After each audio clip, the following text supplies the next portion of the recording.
Hi, Russell. How are you? I'm extremely well here. Thank you very much. Thank you so much for coming. I just want to start with something very basic for people who don't have an idea of your work. Can you explain in layman's term what circadian neuroscience is and why it's important for understanding of biology? Absolutely. So, a brief précis of what I've been doing for the past 40 odd years or so. I think it's truly extraordinary that we all have an internal biological representation of a day. We have an internal clock, and these are called circadian rhythms. Why do we have them? Well, if you think about it, what we have to do, what our biology has to do, is deliver the right stuff at the right concentration to the right tissues and organs at the right time of day.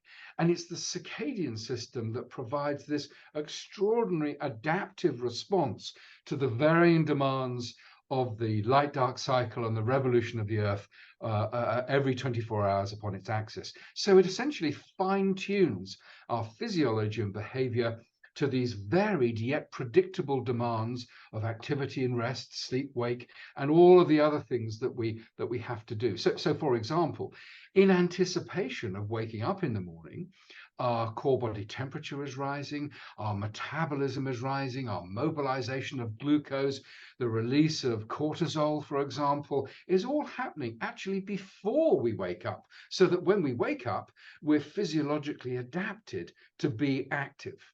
And of course, the other end of the day, we wind down, there's a drop in core body temperature, and we get ready for the sleep state, which of course is not a period of inactivity within the brain. Huge amounts of stuff is going on. We're physically inactive, but we're doing memory consolidation, we're processing information, we're coming up with innovative solutions to problems that we may have been thinking about during the day, and the body is doing a whole mass of other stuff to prepare us for the next day of activity. And why do you think this is important? I mean, the body is doing this, but like we seem to be working in evolutionarily, like, yes, it made sense. A lot of people would say my lifestyle is completely different. I'm a night owl and I stay up Yeah. all night and I'm sleeping through the day. How does the circadian rhythm adapt to that, or is it not going to? What does that look like? Well, Niha, you raise an extremely important point, which is that we are all very different. If we think about our body clocks and the sleep-wake cycle, it's like shoe size. One size does not fit all.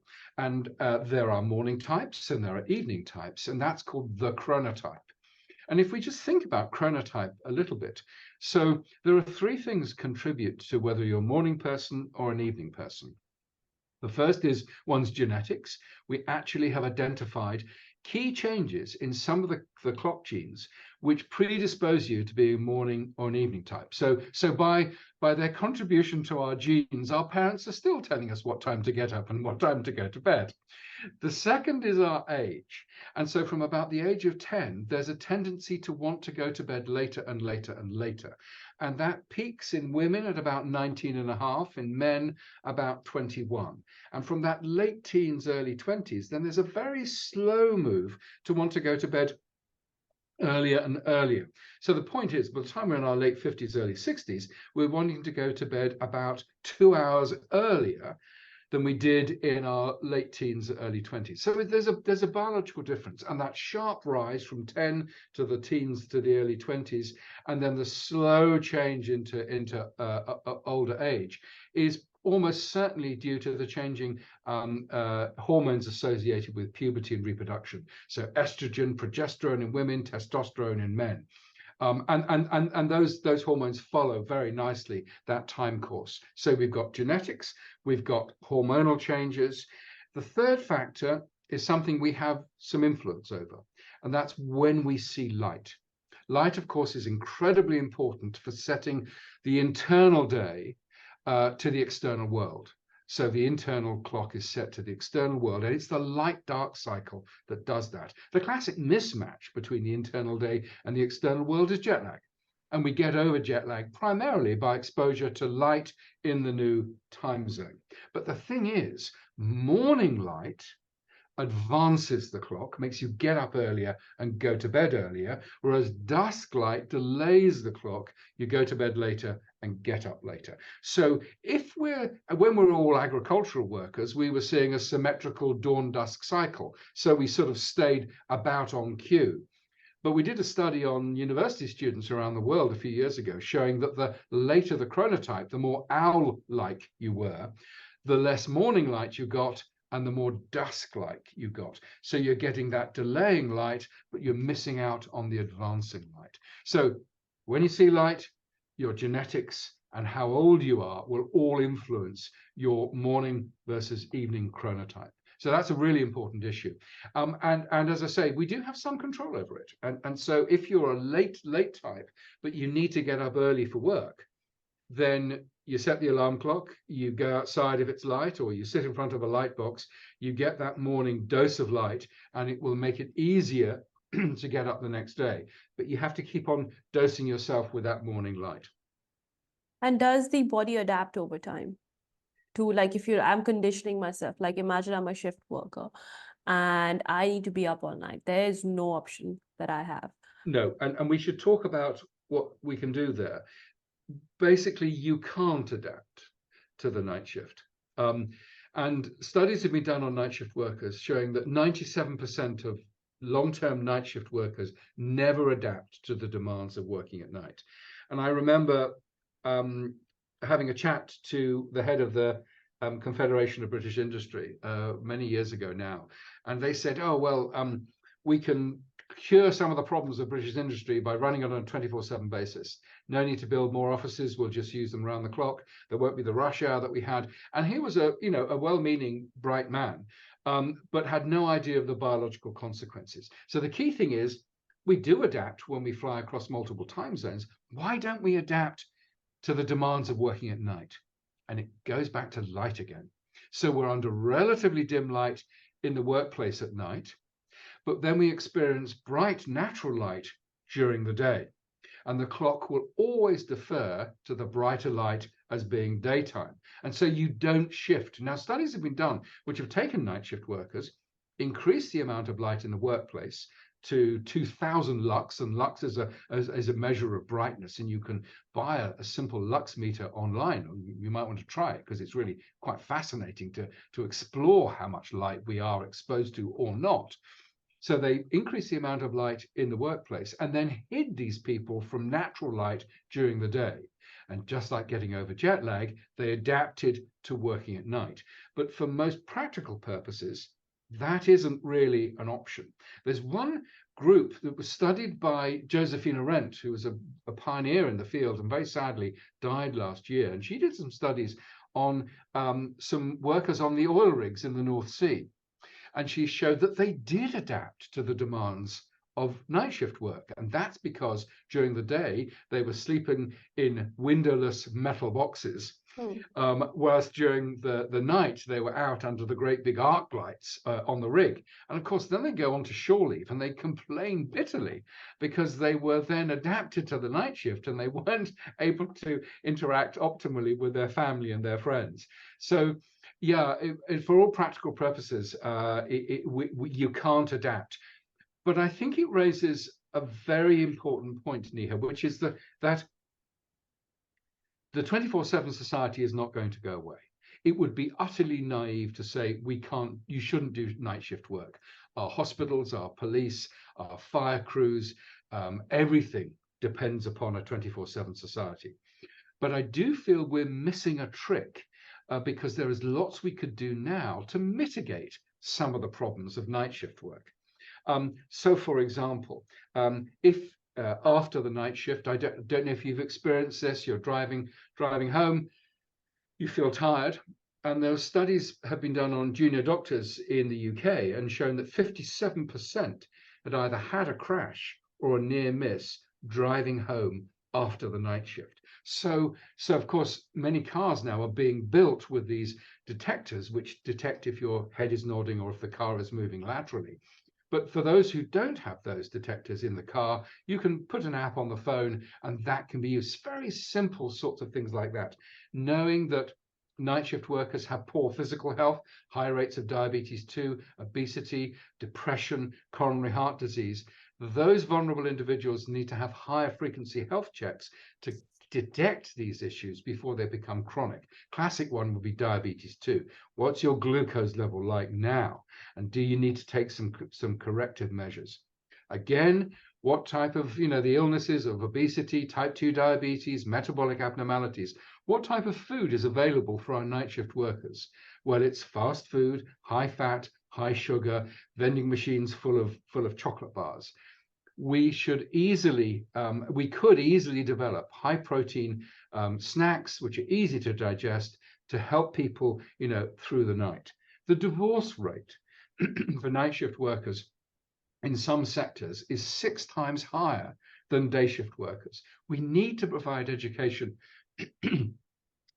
We need to provide education not only for the worker to explain what might happen to their health, but also to the people they share their lives with, explaining this person hasn't turned into a monster, but if you're driving your biology outside of its normal range, then you're going to be less empathetic, you're going to be moodier, you're going to be more anxious, you're not going to be that loving, kind partner that you may have married in the first place.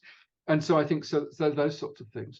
And I think there's also a very important point that these pathologies that we've touched on, and we can dig into those in more detail later, develop over time. So should it be that night shift work should be confined to 4 or 5 years, you then cycle out for 4 or 5 years, and then you go back? We don't know if that will work or not, but I think it's something that we need to try. So I think there's lots of things we can do now. And in fact, in the book I wrote, Lifetime, I was very keen not to sort of say, oh, doom and gloom, and we're all going to hell in a handcart. There's stuff that we can do now, and I think it's very important to recognize we're going to have a 24/7 society. What can we do about it? And what's the duty of care of an employer to their employees? And I think there's a really important discussion that governments, employers, and employees all need to have. Something that you touched upon was shift workers and their concentration, and then them nodding Yeah. off while they're driving. There are cars that have sensors. Okay, that's some technology that's available. But what about surgeons who are like doing open heart surgery in the middle of the night? And this is an emergency situation. They're exhausted. They're working long hours, and someone's life is on the line. What would one do, being like wanting to take responsibility and making sure that, like, nothing is missed out, to like mitigate something like that? You don't have sensors where doctors are like literally performing heart surgery. Yeah, no, I think it's again a really good point. So there's a couple of things there, which is the shift work schedules for our clinicians, our surgeons. And I think if you don't have to operate in the early hours of the morning, then you shouldn't. And it's been shown that long shifts versus short shifts, long shifts lead to greater medical errors and greater problems. So that's the first point. Just thinking you can schedule operations to get down the waiting lists across the 24-hour day is not a sensible strategy. However, of course, there are emergency situations where surgeons need to come in and operate or whatever. So after a car accident or something like that. And there you just have to use short-term stimulants. Caffeine is very effective as a short-term stimulant, but also individuals need to be not arrogant. They need to know that they are more likely to make mistakes. They're going to be more impulsive. They're going to risk take to a far greater extent. And so you need ideally more than one surgeon there so that they can cross-check. I mean, even if it's just giving the amount of drug that you need at the right level, those are the sorts of things that two people can cross-check each other. So if you have to do these sorts of procedures in the early hours of the morning, then having backup to check that you're not making mistakes, I think is so very important. Could you delve a little bit deeper into the mechanisms of which non-rod, non-cone ocular photoreceptors function and how they contribute to the regulation of the circadian rhythm? We've been talking about light and seeing that, but like, how does this connect? Well, this is something that I've been working on for a very long time now. And I sort of got into this because I My first degree, interestingly enough, was in zoology. And I had these fantastic lectures from a man called John Lithgow. And he wrote this book called The Ecology of Vision. And it was all about the way sensory systems are adapted for their particular sensory task. Now, it's kind of obvious when you say that. But if you think about the visual system that we understood and had described for 150 years, what it's evolved to do is detect light and then forget it's seen it in a fraction of a second. So it's building an incredibly intense snapshot of the light environment. Now, what the clock needs is a measure of the overall amount of light over relatively long periods of time, over dawn and dusk, to set the clock to the internal day. So it needs relatively bright light. It needs light of a relatively long duration to function.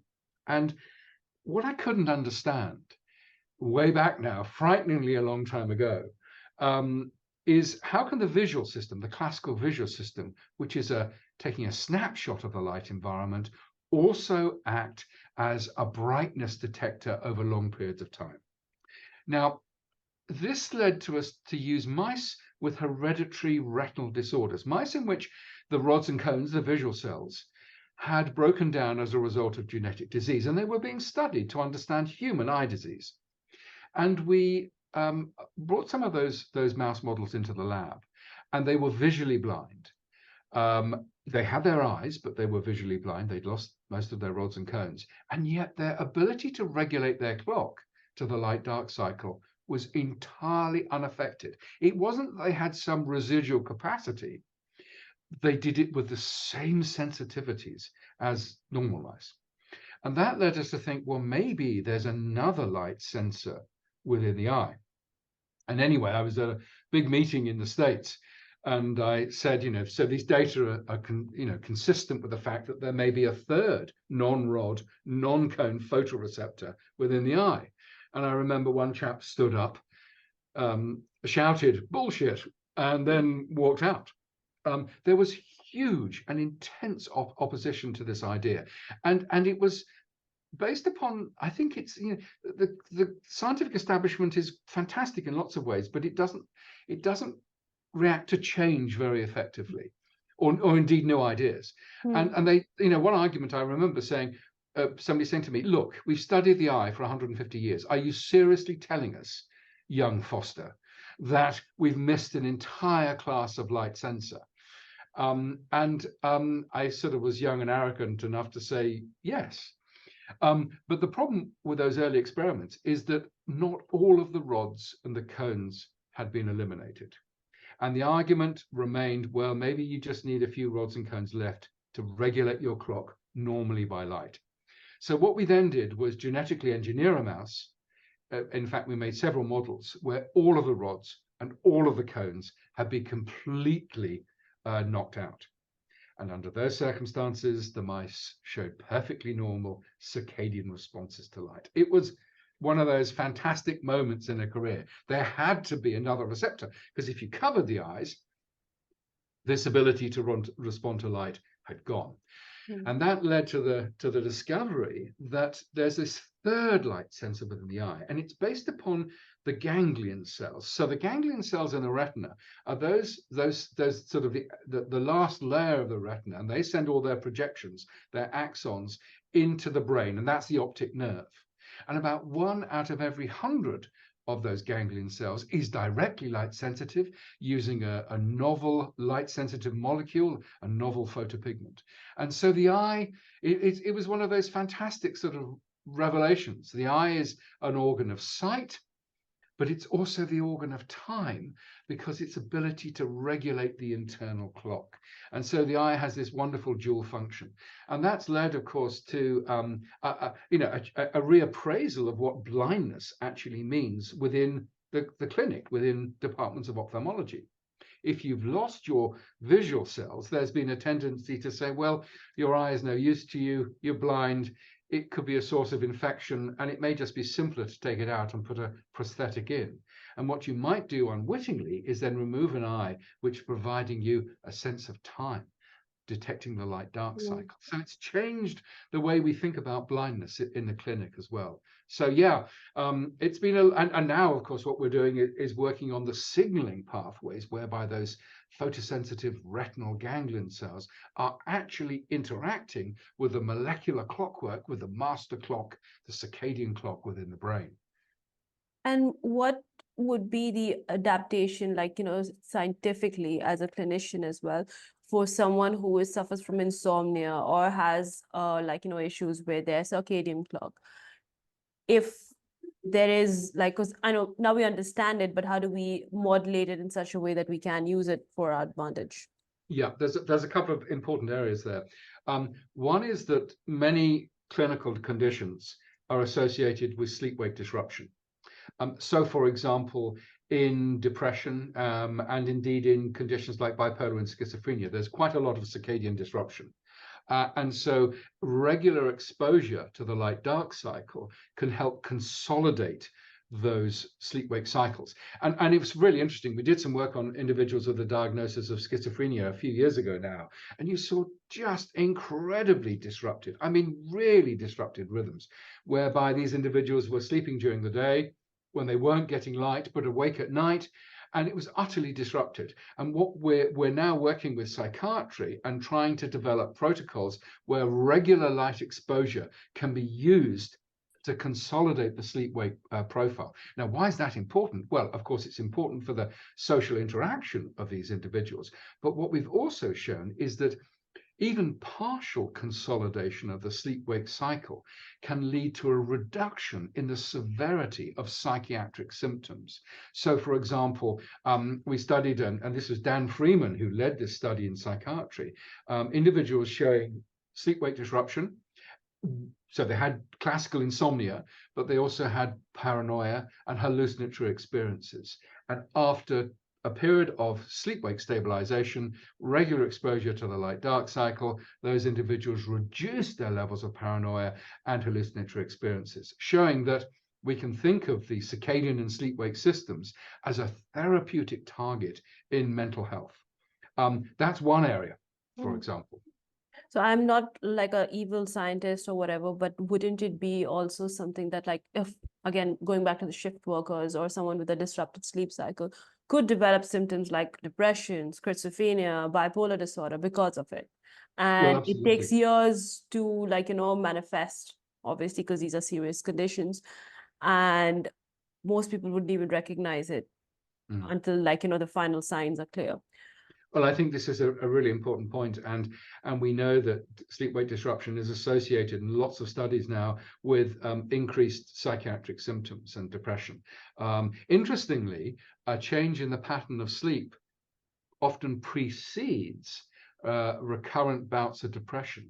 So you can use a change in the sleep pattern as an early warning of impending depression and potentially psychiatric illness. And I've often had the fantasy that you could have a simple rest activity device on your wrist, which would report via satellite technology to the hospital, and you'd have somebody looking at sleep-wake patterns in individuals in their normal home environment. But if there's a change in the pattern, you can then ring them up and say, "You okay? Do you want to come in? Should we discuss?" So this is a way of making sure people are okay in their normal home environment without the need to hospitalize and all the rest of it. Now, the technology is there, and it's simple. I don't understand why nobody's actually done it, so that we can keep a light touch on individuals who are vulnerable to developing mental health problems. I mean, I think the Aura Ring kind of tracks your sleep cycle anyway. It's just, I think, taking ownership of your own health and just keeping a track of how you're sleeping might just help. Yes, I think that's true, and certainly stable sleep-wake is very important. While we're talking about tracking devices, I think they can be very useful in the sense that if you want to lose weight, you weigh yourself on the scales every morning and you see that your changed behavior has led to a weight loss, and that reinforces the changed behavior. And in the same way, you could change your sleep-wake behavior and see the next day that you've actually had longer sleep or a different time of sleep or whatever. That's great. But the problem is many of these devices also try and calculate REM sleep and slow wave sleep and all these other things. And they're really quite inaccurate. None of these apps have been endorsed by the sleep federations, and none of them are FDA approved. So they're fine, but don't take them too seriously. I mean, I've had people come up to me in public talk after public talks, incredibly anxious because their sleep app has said you're not getting any slow wave sleep, and of course this is nonsense. And so yeah, I think you're right. They can be useful, but don't take them too seriously. Makes sense. You've mentioned in the past about genetic disorders related to circadian rhythms. Can you Yeah. discuss some of the common genetic disorders affecting circadian rhythms and how they manifest in individuals? So this is not depression and like, stuff that's manifest because, Yeah. Well, there's some very nice studies over the past, I suppose now approaching 20 years. So we understand the molecular basis of the clock, which I think is incredible. And at its fundamental level, you've got a bunch of clock genes which are turned on. They produce clock proteins. Those proteins move into the nucleus, turn off their own genes, and then those proteins degrade. And so the genes can then be turned on again, and you get this cycle of protein production and degradation. And that's an oscillation of about 24 hours. Now, it's complicated. And what we do know is that subtle changes in some of those clock genes can be linked to morningness and eveningness. One of the first to be described was familial advanced sleep phase syndrome. Those individuals wanted to go to bed at around about 7 o'clock in the evening and were getting up at 3 or 4 o'clock in the morning. So their whole sleep-wake cycle had advanced in time. Now, what is truly extraordinary is that was due to one tiny change, one amino acid change in one of the clock proteins, which meant that the clock went a bit faster. And so they went to bed earlier and got up earlier. And so we can now link directly subtle changes, polymorphisms in these genes with different patterns of sleep-wake. It is remarkable, actually. We're also finding changes in some of the genes associated with sleep. So, for example, sleep-wake timing not only depends upon the clock, but what's called sleep pressure. And that's the intuitive part of sleep, if you like, which is the longer you've been awake, the greater the sleep pressure, the greater the need for sleep. And part of that sleep pressure is encoded by rising levels of adenosine within the brain. And there are adenosine receptors. And some people have different types of these receptors, and they can make you more or less sensitive to sleep pressure. So if you're less sensitive to sleep pressure, you can stay awake much longer than somebody who's very sensitive to sleep pressure. So we're beginning to understand the genetic basis for sleep-wake timing. Incidentally, of course, what coffee does is block adenosine receptors, so you don't detect the sleep pressure. This is why a cup of coffee will genuinely make you less sleepy, because you're blocking part of the mechanism which is responding to sleep pressure, the fact that you've been awake. How about those people who have coffee and then go to sleep? I know a lot of people who like, it doesn't bother me. I can have it like at 11 p.m. and then I'll be knocked out in 5 minutes. I know don't get it. No, it's interesting. There's a couple of things there. If you have a very high sleep pressure, so if you're really tired, then that will overwhelm the effects of coffee. But as you point out, it's a great illustration of the fact there's variation across the population in one's sensitivity to coffee. And so, that would be part of the explanation. So you're either chronically tired and it overwhelms any effect of coffee, or you just have a subtle change in those receptors.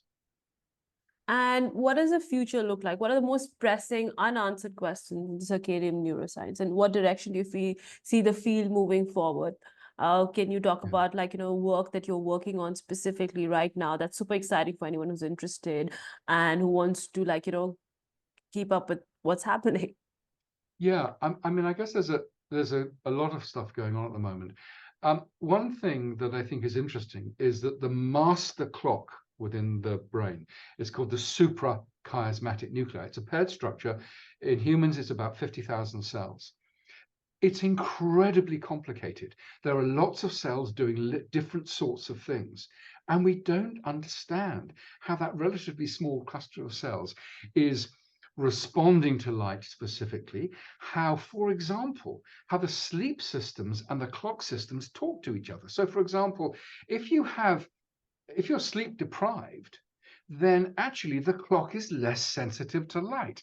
How the heck is that happening? So there's these levels of complexity which are emerging, which we can now begin to discuss. So, for example, we know that women get over jet lag faster than men. That's true for humans and for mice, which is amazing. And it looks like, and it's something we're working on at the moment, that estrogen receptors within the master clock are modulating the effects of light on the clock, which I think is so cool. So we're interested in sort of trying to understand the master clock at a cellular and subcellular level. But the project that's been going on for now quite some time is we talked about those extraordinary photosensitive retinal ganglion cells. But what are they doing? Okay, they're sending messages to the master clock and they're interacting with the molecular clockwork. What's the signaling pathway? And we've worked out in some exquisite detail what that pathway is. And where that's taken us is to the development of drugs that will mimic the effects of light on the clock. And why do we want to do that? Well, I think this is an example where fundamental research is being translated to the clinic. So I work with individuals who have lost their eyes. This is Blind Veterans UK. So they've lost their eyes as a result of trauma or indeed eye disease, and they're looked after by this charity. And when they've got radical damage to the eye or they've lost their eye, then in a sense they can't look the internal day onto the external world. So they essentially suffer in never-ending jet lag for the rest of their lives. It is truly dreadful if you think about it. They've lost their sense of sight, their image of the world, but they've also lost their sense of time because they can no longer regulate the clock. So we've developed a drug which has gone all through the preclinical work.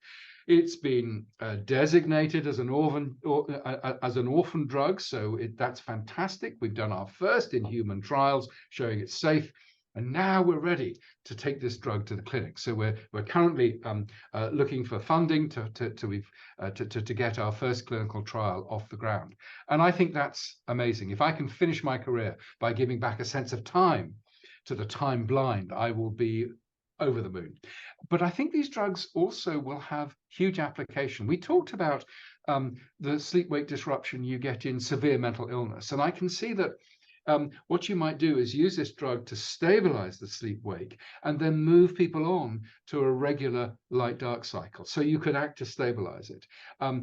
In certain neurodevelopmental conditions, in children, for example, the sleep-wake cycle is absolutely destroyed.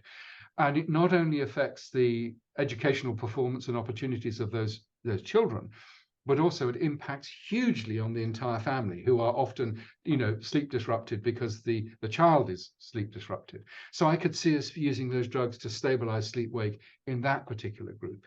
In Alzheimer's and dementia, you get very bad sleep disruption. And in fact, the decision point to put a family member into some sort of nursing care, is because they're waking up in the middle of the night and waking everybody else up. Now, if you could stabilize their sleep-wake, they could remain within the home longer.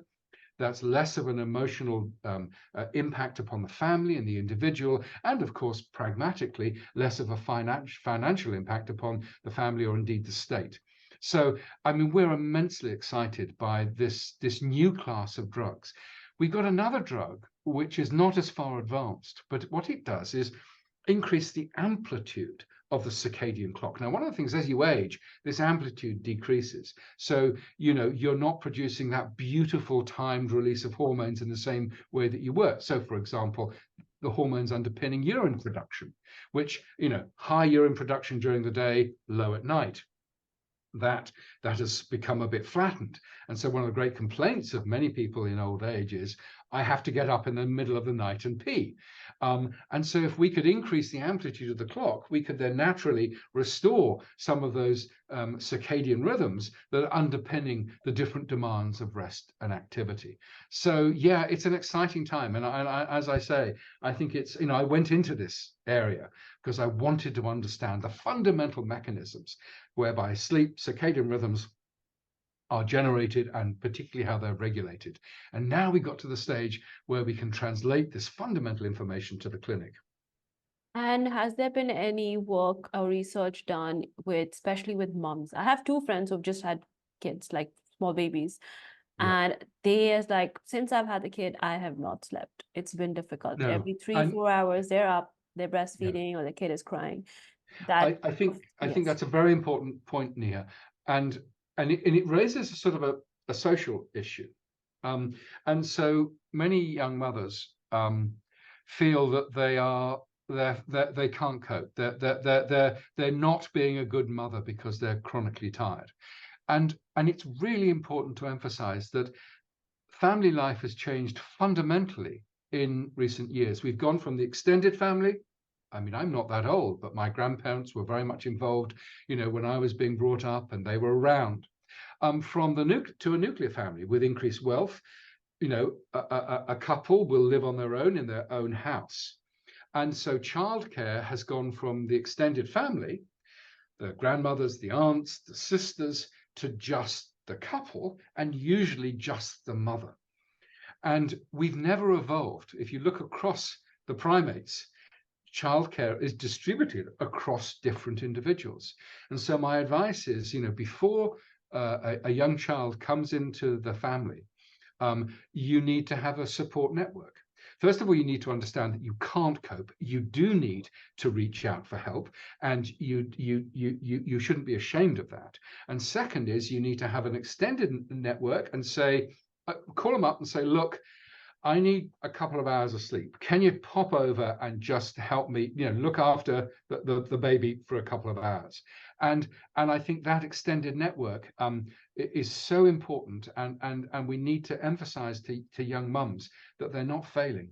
They should not feel at all guilty for feeling tired. It is a problem. I mean, the sleep-wake cycle of young children isn't fully consolidated for at least 6 months. And so, yeah, it's going to be a problem, and you need to recognize that problem and not be afraid to ask for help. Is there any connection to the sleep-wake cycle and postpartum depression? Well, yes, I think there are issues. It's probably related to the big changes in estrogen and progesterone. And of course, there are changes in mood across the menstrual cycle. So again, the circadian system is very important in the timed release of the hormones associated with the menstrual cycle.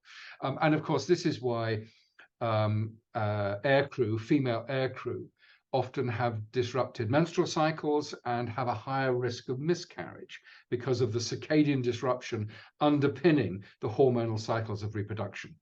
So with estrogen rising and then leading to ovulation, mood improves. And then when estrogen declines and progesterone rises, again, you reduce anxiety. So mid-cycle, mood and sleep is invariably good. But prior to menses and immediately after menses, when those hormones are low, mood is often low. And so there's the classic premenstrual tension and menstrual depression and mood changes. And so those hormones also seem to be very important in some of the mood changes seen postpartum, that high levels that were sustaining the fetus, the progesterone being produced by the placenta, those crash after birth. And so it's those big changes in hormonal levels that can lead to mood changes. Again, it's entirely normal. And it's not something that people need to feel guilty about. They should talk about it, and they should seek help if it's affecting them. What are the ethical considerations in regards to research in this field? Like, I understand, when someone is coming in as a blind patient who's struggling, or like someone has depression, but what are the other things where we start tweaking so much that we've gone too far? I think there are some very important issues, and I think there's some poor advice out there. And one of the reasons I wrote my book, Lifetime, was to deal with the sort of sergeant majors of sleep screaming, "You must get 8 hours." And that caused a huge amount of anxiety. You know, we sleep is like shoe size; one size does not fit all. You know, and you need to work out what works for you. And so I think there's misinformation out there, and some really quite unhelpful, I think, scientific comments along with the press have you know, so for example, you know, people have said you shouldn't read a Kindle before you go to bed, and because it will disrupt your sleep. But if you look at the study, well, after looking at a Kindle on its brightest intensity for 4 hours on 5 consecutive nights, it delayed sleep onset just statistically significantly by 10 minutes. So that may be significant, but it's biologically meaningless. And later experiments showed that if you keep people under relatively bright light during the day, the sort of thing we'd easily encounter during the day, then that sensitivity to dim light in the evening is abolished. So, you know, people who were getting great comfort by looking at a Kindle to read their bedtime story or whatever were then terrified of doing that and became anxious, and then found it more difficult to get off to sleep. So there's lots of misinformation out there, and I do think we need to be less dogmatic about sleep. It's highly dynamic. It changes. We are the best people to know whether we're getting good sleep or not. And most people don't have a sleep problem. They have an anxiety or a stress issue about sleep. I know a few people who have the TV on and they go to sleep. If the TV Yeah, switches off, they wake up. Either yeah. it's light, it's like the soft humming of the TV on the side, Mm. but does that affect sleep quality? Well, there's slightly mixed views on this. I guess pragmatically, I'd say if it helps people get off to sleep and they stay asleep, it's like white noise generation or all these other noise generation systems. Some people like to have music at a very low level in the background.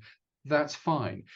So I don't know of any data suggesting that's bad, except for some ideas that if the sensory system is not completely turned off at night, it's more difficult to process information and lay down memory consolidation. Because what the brain is doing at night is it doesn't have to deal with all this information flowing in. It's dealt with that, and now it's parked that information, and now it's processing it. So if you're creeping in a bit of information at night, sorry, don't worry, we can. It's a test.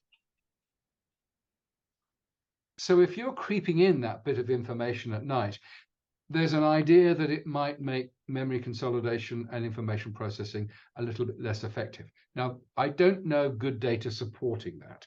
And I think the key thing is you find what works for you. One thing, though, I think it's important to make the distinction is that many people will, of course, drive the waking day with caffeinated drinks, high sugar drinks, and then they'll be completely wired, and then they'll need to try and get some sleep at night. And they often reverse that with sleeping tablets and alcohol. Now, these do not provide a biological mimic for sleep. They are sedatives, and they can actually impair some of the important things going on within the brain. So alcohol in particular can reduce memory consolidation and the processing of information. And certainly, you know, the Z drugs are not recommended for the elderly because it can cause daytime sleepiness, and indeed it can increase cognitive impairment. So I think short-term use of sedatives can be useful, but long-term it's really something to avoid at all costs. I'm going to put out personal anecdote and try to understand, like, because I'm sure a lot of people go through the same thing. What if the situation is where two partners, like, you know, people living in the same household under the same roof, have different circadian rhythm clocks, Yep. where one Yep. is up all night and the other one sleeps super early. So Yep. so if the lights on all night for years and years, does that affect? Oh, well, I was speaking about this last year at a big festival, and And I talk about it again in the book because there's no shame in sleeping apart. And it's often within the context of, you're right, people with fundamentally different chronotypes, but also one of the great problems is snoring.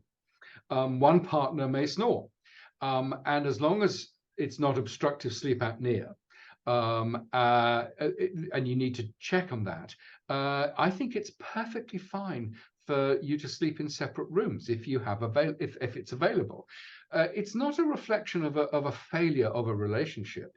It's actually, it can be the beginning of a new relationship, because you'll get better sleep, you'll be more empathetic, you'll be less sort of irritable, you'll be less anxious because you've had that good sleep, and you can turn it into a fun thing. So, you know, who's going to bring the tea in the morning?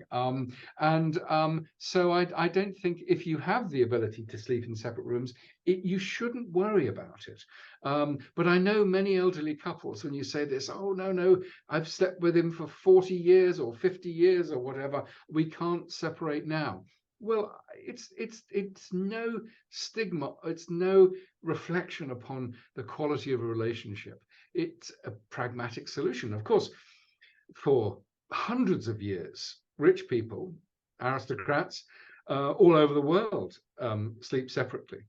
And indeed, in some societies, such as Japan, where males and females often sleep in separate rooms. Where can people find your work? What is something that, like, they should keep an eye out, especially like, okay, this is exciting and you guys should like look for this online? Yeah. So I'm the director of the Sleep and Circadian Neuroscience Institute here in Oxford.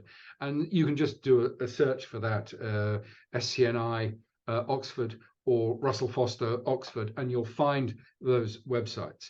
As I've mentioned, I published paperback last year and hardback the previous year, Lifetime, which is available. It was exciting. It was a bestseller both in hardback and paperback.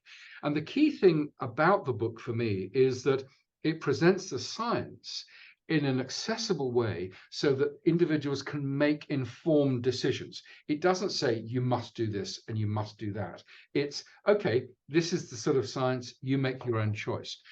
And what I've done in that book is also provide references. So it sounds terrible, but there are 920 references to scientific papers. And I thought my publisher, Penguin, would be horrified by this, because this is a popular science book. But what's happened is people have come up to me and said, wow, that was so good, because I told my husband about what time you should take your antihypertensives or this or that. And he said, oh, I don't believe it. And she said, well, go to the reference. And because these references are now, because there's open science, you can get most of these scientific papers online, then you can actually check the quality of the data for yourself. And I think that's so important, because then people can be empowered to look at the science for themselves and, again, make their own decisions. And so there are two arms of what we do. There's the website discussing all the work that's going on within our group, and it's quite extensive now, all the way from fundamental biology through to working with developing, for example, fully online sleep medicine master's degree and diplomas for healthcare professionals to get this information that they were never taught about during their training, all the way through to sort of, as I say, popular science and books. Well, thank you so much for coming on. And I will put the links for your website and then where people can buy a book on the show notes. Thank you so much, Nia. It's been an absolute delight talking to you. Thank you.